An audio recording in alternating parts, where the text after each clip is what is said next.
Bueno, la idea es presentar de esta experiencia. Va a ser algo más o menos corto, así que nos va a dar un tiempo para discutir y para no andar atrasados. Esto lo presenté en el Congreso, en el COCHEOF pasado, virtual, y me basé en eso hoy día y le sumé los casos que yo he tratado con esto en la clínica. Y les voy a mostrar los resultados de eso. La verdad que el seguimiento es un poco corto porque esto lo empecé a hacer recién a fines del año pasado. Y se llama Crosslinking Plus, es como el término que se usa para escribir esta técnica.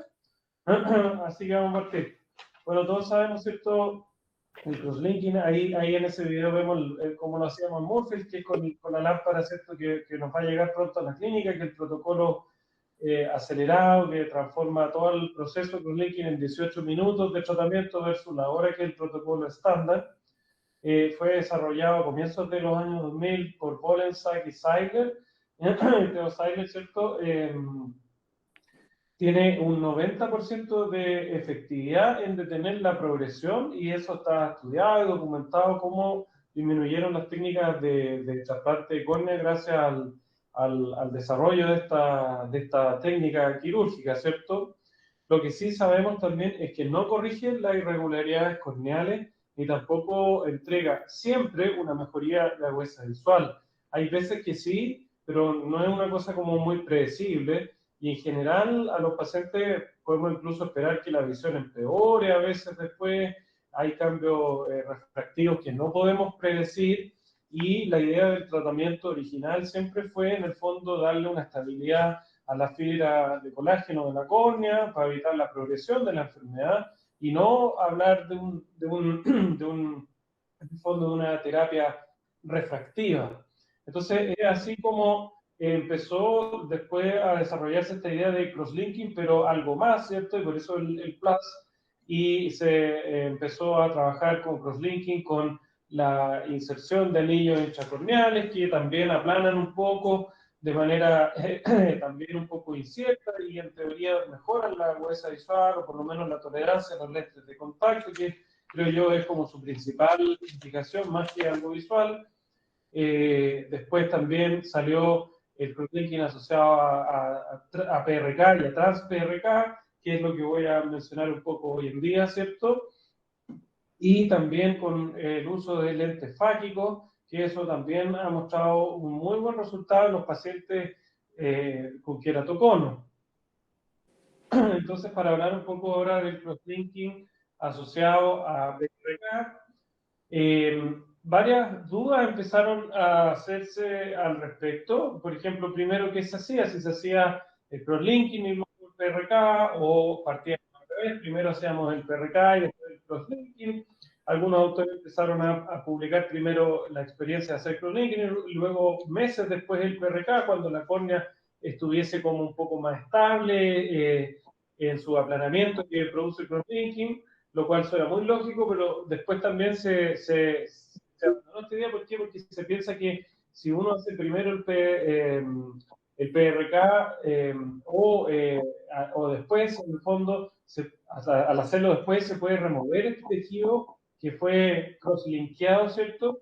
Además, se puede aumentar el case y puede haber una subcorrección. Y eso ya también se mostró, y por eso que los protocolos actuales hablan primero de hacer en un mismo tiempo, ¿cierto? Pero partir por el PRK.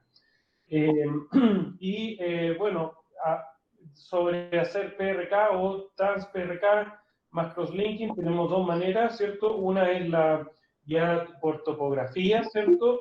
Que es la que estamos haciendo en nuestra clínica. Y también existe la posibilidad de hacerlo ya por frente de onda, donde el grupo de Murphy's y ahí Brusalan con Daniel Gold publicaron un muy buen artículo que vamos a mencionar un poquito más adelante eso, y la ventaja vendría a ser que hay un menor consumo de tejido cuando es guiada por frente de onda versus topo guiada. Aquí viene la clave de esto, del tratamiento, y para que funcione y para que sobre todo, lo más importante, sea seguro para el paciente, la idea es remover con el láser el menor tejido posible para mejorar un poco la visión corregida. Y ahí están estos como números que uno tiene que tener en mente, que son remover no más de 50 micras de tejido, ¿cierto?, central, y dejar un lecho residual no menor de 400 micras. Eso son lo que se propuso con el primer protocolo de esto que desarrolló Canelópolis, ¿no es cierto?, que él llama protocolo de Atenas, y esto es lo que hemos estado haciendo acá en la clínica digamos, y que la literatura avala con 10 años de seguimiento, como vamos más adelante, que entregan la seguridad.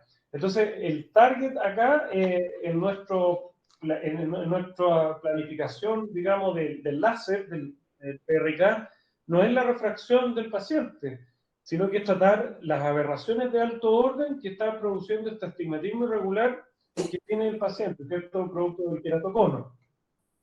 Entonces, ¿por qué un paciente con queratocono, como vemos en esta gráfica, ¿cierto?, que es de Larry Tigo, ¿cierto?, que es uno de los optómetras, digamos, más expertos en lo que es física óptica, ¿cierto? Acá vemos, espero que se vea bien el puntero, pero esta imagen de la derecha es una representación de un paciente, ¿cierto?, con una ectasia corneal, como vemos acá abajo, ¿ya? Y aquí está su cristalino, y lo que se produce, ¿cierto?, es que el principal, digamos, aberración visual que tiene un paciente con queratocono es el coma, ¿cierto? Y la coma vertical. Y esta se produce porque la luz, al atravesar la zona inferior de la córnea, que es donde está la ectasia, que se ve aquí como más protruida, tiene que viajar mayor tiempo en una distancia de acoso comparado con la zona normal de la córnea. Entonces se produce un retardo en la fase en que este haz que ingresa por debajo llega a la retina, comparado con lo que ocurre, ¿cierto?, en la córnea normal. Y este cambio de fase es lo que produce, como vemos acá, esto que los rayos de luz al pasar en la pupila cambian su dirección, retardan la fase inferior y después se traduce, ¿cierto?, en un frente, como se representa en este frente de onda, como la imagen de un coma vertical. Ese es como el fenómeno físico de por qué se produce esta aberración visual, que es tan importante, porque los pacientes con queratocono, cuando uno intenta refractarlo, ¿cierto?, con un anteojo al aire o con el foróptero, se da cuenta que es una cosa muy frustrante,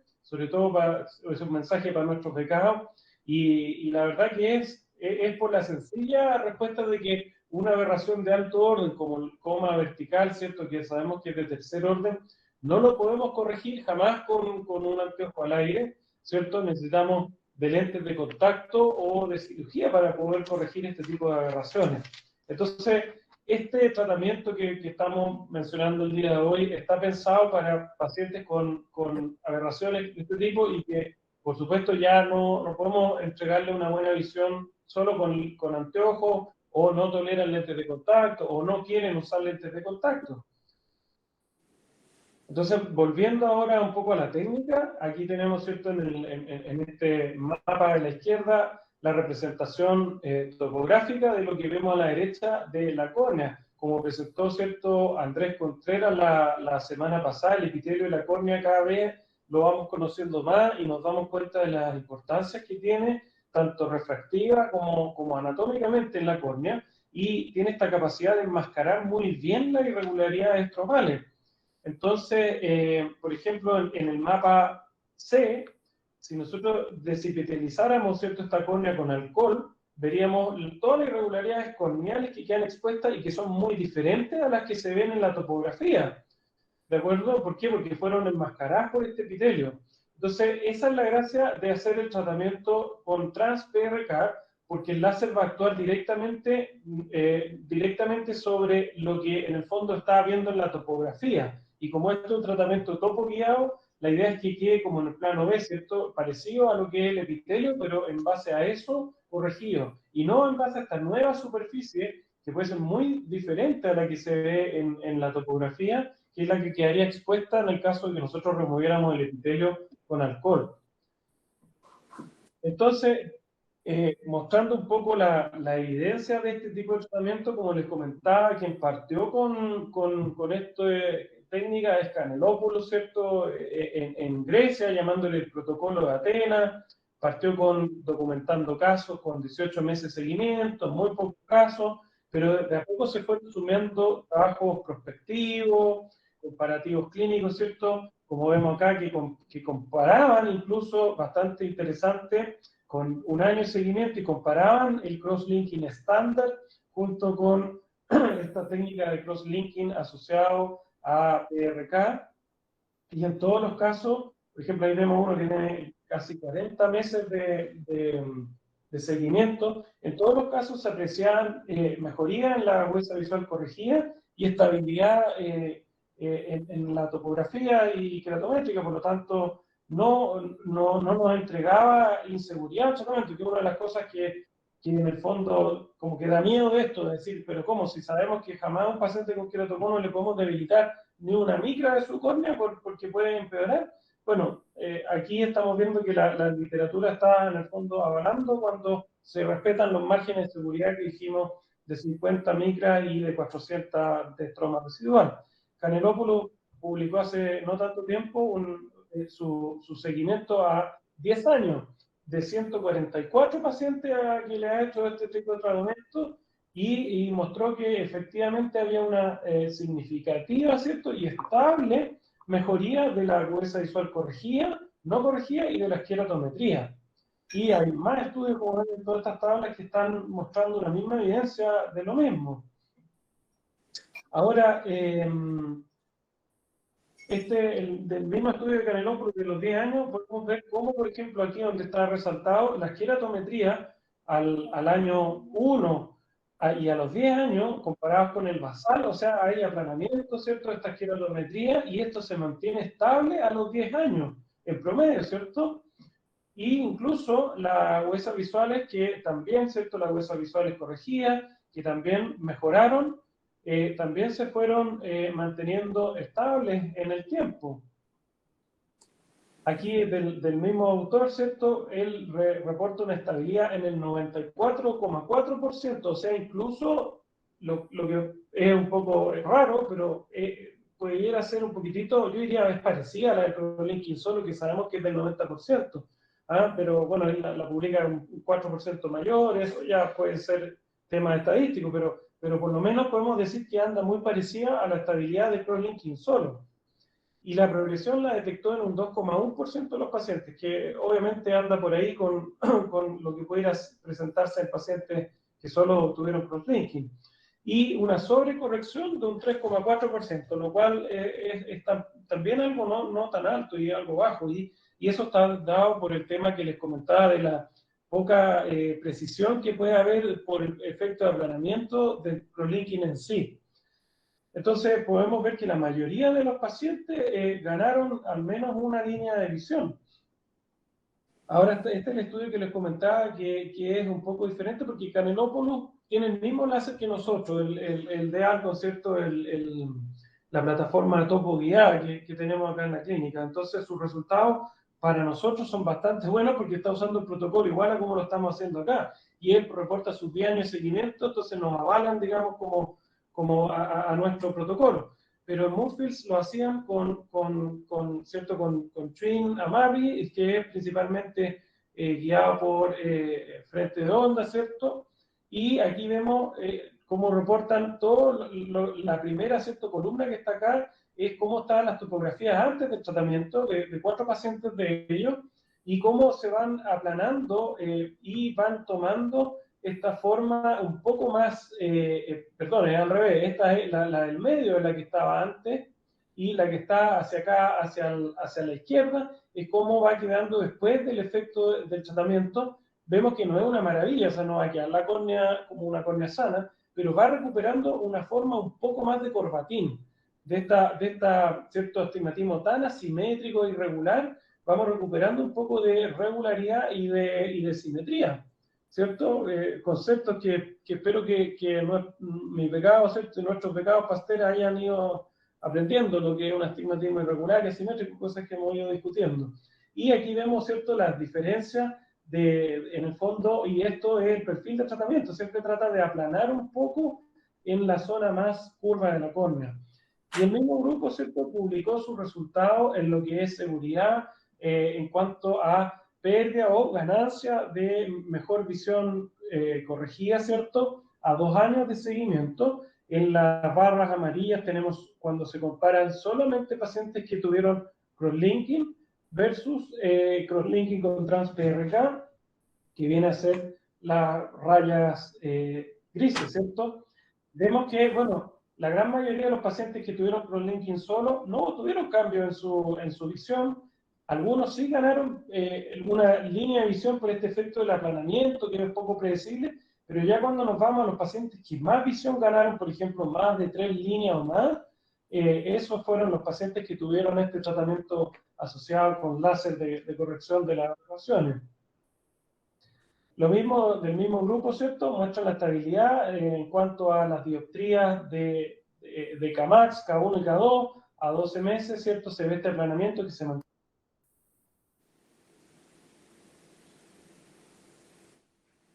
Está mudo.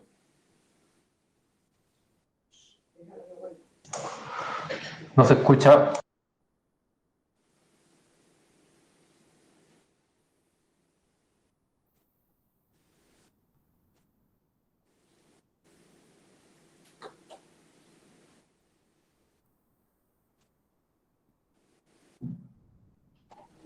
Cuando no hay audio.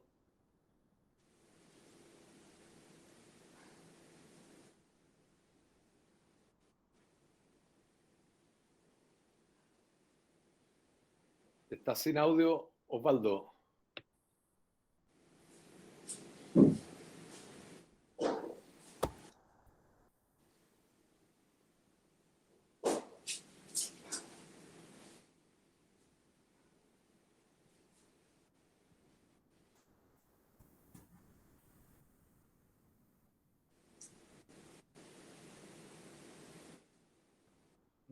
Tuvimos un problema técnico acá. ¿Se escucha ahora? Sí. Sí, ahora sí. Ya. Bueno, entonces en este gráfico del mismo grupo de Moorfield se comparan, ¿cierto?, lo que son las refracciones, ¿cierto?, tanto de esfera como cilindro, y se ve cómo, digamos, el grupo que recibió el crosslinking con láser tienden a ser mejores y estables en el tiempo comparado con los pacientes que solo recibieron crosslinking solo, donde se ve que son más lineales, o sea, más sin cambio en este periodo de seguimiento de 2 años. El mismo grupo muestra, ¿cierto?, cómo aquí el que me interesa son las aberraciones de alto orden y el cómo preoperatorio, ¿cierto?, tenemos valores de altas aberraciones similares entre los dos grupos, pero cómo significativamente disminuyen las aberraciones de alto orden y el coma, siendo la principal, en los pacientes que recibieron crosslinking y TransPRK, comparado con los pacientes que solamente recibieron crosslinking, en los cuales las aberraciones de alto orden y el coma, que es el principal, se mantuvo cierto estable. Incluso la aberración esférica disminuyó en los pacientes que recibieron el PRK y crosslinking comparado con el crosslinking solo. Entonces, para ir ordenándonos un poco, ¿a quiénes se recomendaría? Y es una muy buena pregunta hacer este tipo de tratamiento. Bueno, la idea es que sean pacientes con queratocono leve a moderado, graduación 1 a 3 de la antigua de Amsler-Cronfay, ¿cierto? Que es sigue siendo como la más utilizada, pero la idea es que sean pacientes que en el fondo no es que es un paciente que yo sepa que se va a ir a trasplante, pero un paciente con esos criterios sí es un buen candidato, digamos, un paciente de 1 a 3, que su corrección, su mejor agudeza visual corregida, no sea satisfactoria con los lentes, ya sea desde el punto de vista de magnitud como de las aberraciones. Estos pacientes siempre se quejan, ¿cierto?, que ven mal de noche, etcétera, y esas son sus típicas síntomas de las aberraciones de alto orden que presentan. Que esté progresando o no. ¿Por qué? Porque idealmente uno debe hacer los pacientes progresando, porque le indicamos el linking y uno dice, bueno, y te puedo agregar una cosita más que además te va a mejorar la visión. Pero hoy en día, incluso me tocó revisar para la Journal of Cataract and Refractive Surgery, la revista, un trabajo que comparaba este tratamiento, el CrossLinking Plus, con el hecho de los anillos, ¿ya? Y se vio que este CrossLinking Plus era visualmente mucho mejor que el implantar anillos con crosslinking. Entonces, se está ahora en algunos lugares abordando como un tratamiento ya no solo de entregar estabilidad al paciente, sino de entregar una mejor agudeza visual. Yo creo que esto es clave, que un paciente que no es candidato a lente de contacto. ¿Por qué? Porque el lente de contacto de por sí me va a corregir las aberraciones de alto orden. Entonces, si el paciente no tiene problema en usar lentes de contacto, lo ha usado toda su vida, está bien con ello, quiere seguir usándolo, esto no tiene sentido. Y ahí uno dice, bueno, la verdad que no le va a entregar nada, ¿me entiendes? Porque el lente de contacto va a corregir esas aberraciones de alto orden. Entonces, yo creo que ahí es importante definir en aquellos pacientes en que no son candidatos a lente de contacto, donde esto pudiera tener algún lugar, ¿cierto? O en el caso de los que quisieran lograr independencia, que ya no quieren seguir con sus lentes. ¿Esos POP son normales? Sí, está mal. Lo importante es que el paciente también tenga un adecuado grosor corneal, ya que ahí está en discusión, ¿cierto?, los 100 micras que eran los que se plantean como seguro, que por supuesto, como todo va cambiando en el tiempo y actualmente se están discutiendo y se están mostrando protocolos que han mostrado estabilidad también, reduciéndolas a 350 micras residuales y han mostrado también ser estables. Entonces, ¿cómo lo hacemos acá en la clínica? Acá tenemos un paciente nuestro, ¿cierto? Llega con su topografía, con su astigmatismo irregular, asimétrico, se le diagnostica, ¿cierto?, su queratocono, que no es un queratocono avanzado, ¿cierto?, grado 4, sino que un queratocono más bien moderado. Vemos en este paciente cuáles son sus aberraciones, pedimos, ¿cierto?, la topografía por reflexión, ¿cierto?, que es nuestro PD, que ahí nos muestra las aberraciones corneales con el polinomio de Zernike, y vemos que aquí tiene unas aberraciones de alto orden bastante elevadas, ¿cierto?, de 1,97, y donde el coma es la principal, o sea, totalmente compatible con el queratocono, y el Topolizer también nos muestra aquí ya las aberraciones donde cerca de un tercio y menos un tercio deben hacer los comas, tanto vertical como horizontal, y aquí está la representación por frente de ondas de lo mismo que mencionábamos, ¿cierto?, de esta aberración visual que se produce por el coma. Entonces, esto nos entrega también un coeficiente de aberraciones de coma de 1,4, el Topolizer, y recordemos que este es clave porque nuestro láser de Excimer se guía por este examen, por el Topolizer, para corregir las aberraciones de alto orden. Entonces, una vez que llegamos a la máquina del láser, lo importante, ¿cierto?, es no fijarse tanto acá en la refracción, a no ser de que nos quedara un bastante, digamos, estabilidad, o sea, bastante lecho estromal y margen de seguridad de tratamiento, donde ahí podríamos quizás, como una especie así de regalito, corregir parcialmente un poco el defecto refractivo que el paciente tiene, pero jamás enfocarse en eso, siempre enfocarse en la corrección digamos, de la planificación del tratamiento para que sea topo guiado y eso, y corregir solo las aberraciones de alto orden. Los tecnólogos ya saben hacer esto. Hemos trabajado, ¿cierto?, con Natalie y también con Alejandra. Ellas ya recibieron, digamos, parte del entrenamiento para hacer esto, porque hay que hacer ciertos cálculos en la máquina para poder hacerlo. De partida, se parte el tratamiento como estamos haciendo el Trans-PRK con una tarjeta diferente, y esa tarjeta es la que nos hace primero la ablación de las 50 a 55 micras del epitelio, y después se cambia el tratamiento con otra tarjeta a lo que vendría a ser el topo guiado. Eso es súper importante, no irse al tratamiento estándar que le llama el Wavefront Optimize, la máquina, porque ese no nos va a corregir las aberraciones. Nos vamos al topo guiado, y ahí es donde en la máquina nos aparece el perfil de ablación bastante similar al que les mostré, ¿cierto?, en los otros trabajos, donde el aplanamiento viene a nivel del cono y un poco en la periferia superior. Manejamos zonas ópticas ojalá grandes, o sea, de sobre 6,5 hacia arriba, pero porque eso obviamente nos consume un poco más tejido, pero lo ideal es que estemos llegando al cono. Si nuestra zona óptica de tratamiento es muy chica, el cono nos va a quedar fuera, ¿de acuerdo? Y eso en general, por ejemplo, acá, no tomando mucho en cuenta lo que es la refracción que va a tratar, sino que solamente las aberraciones de alto orden nos deja un consumo máximo de 20 micras, ¿de acuerdo? O sea, por lo tanto, estamos dentro del margen de seguridad de las 50 micras que se recomiendan de tratamiento y cercana a las 400 de estroma residual. Entonces, una vez que hacemos el láser, viene a hacer el protocolo de crosslinking, el cual ojalá tiene que ser hecho lo más pronto posible, ¿cierto? Y estos son los resultados que les quería mostrar de nuestros pacientes, que como les digo, no tenemos mucho y todavía no hemos podido hacer mucho seguimiento, pero a un mes podemos ver algunas cosas ya. Por ejemplo, aquí vemos el Kmax en promedio, cómo le bajó a nuestros 4 pacientes tratados, y lo que es visión todavía es muy... Sabemos que antes de 3 meses es un poco como...